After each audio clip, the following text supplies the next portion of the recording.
Hi guys, welcome back to my channel. ఇది వచ్చేసి MSc maths Ambedkar యూనివర్సిటీది ఎంఎస్సి మ్యాథ్స్లోని సెకండ్ ఇయర్లోని కాంప్లెక్స్ అనాలిసిస్ అనే subject July August 2025 question paper. ఓకేనా, 2 సెక్షన్స్ ఉంటాయి. సెక్షన్ ఏలో టోటల్ 8 క్వశ్చన్స్ ఇస్తారు. అందులో మనం 4 రాయాలి.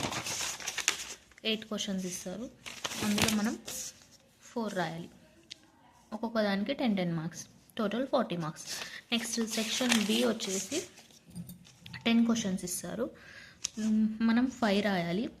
ఒక్కొక్క దానికి 6 మార్క్స్, 5 6 30. ఓకే, చూద్దాం ఒకసారి క్వశ్చన్ పేపర్లో ఏమేమి క్వశ్చన్స్ వచ్చాయో చూడండి. If F is analytic on a region R and F bar of z is equal to 0 for all z in R, then show that f is constant on R. ఇది వచ్చేసి text బుక్లోని page number 56లో ఉంది. Next second question, find all possible value of 1 + i whole power 2/3 and its principal value. Find all possible values of 1 + i whole power 1 + i. Page number 74. Cauchy's integral formula, ఇది page number 115. తర్వాత prove that అని చెప్పేసి ఒకటి equation టైప్లో ఇచ్చారు, ఇది 119 page. తర్వాత ఈ క్వశ్చన్ వచ్చేసి page number 149, Abel's theorem 166. Next question number 7, ఇది వచ్చేసి 212 213 2 క్వశ్చన్స్ ఉన్నాయి కదా, అవి 212 213 క్వశ్చన్ పేజ్ నెంబర్స్లో ఉన్నాయి. నెక్స్ట్ ఇది వచ్చేసి 220 పేజ్ నెంబర్లో ఉంది. Next section below short answer questions 5 రాయాలి, 10 ఇస్తారు, 5 రాయాలి.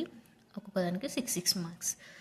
9th క్వశ్చన్ వచ్చేసి solve the equation z⁴ + 4iz² + 8 = 0. ఇది 19 పేజ్ నెంబర్ 19లో ఉంది. నెక్స్ట్ 10th క్వశ్చన్ వచ్చేసి ఫైండ్ ద ఫాలోయింగ్ లిమిట్స్ అని, లిమిట్ పైన 2 ప్రాబ్లమ్స్ ఉన్నాయి, పేజ్ నెంబర్ 41. 11th క్వశ్చన్ వచ్చేసి 88 page number. 12th question 130. 13th question, 13 క్వశ్చన్లో ఏ అండ్ బి ఇచ్చారు కదా, ఏ వచ్చేసి 169, బి వచ్చేసి 170లో ఉంది. నెక్స్ట్ 14th క్వశ్చన్, ఇది వచ్చేసి లారెంట్ సిరీస్ అనే టాపిక్లో ఉంటుంది, 189 పేజ్ నెంబర్. నెక్స్ట్ ఇది 204. Next 229 counter integration. Next 266, 297. Okay, thank you.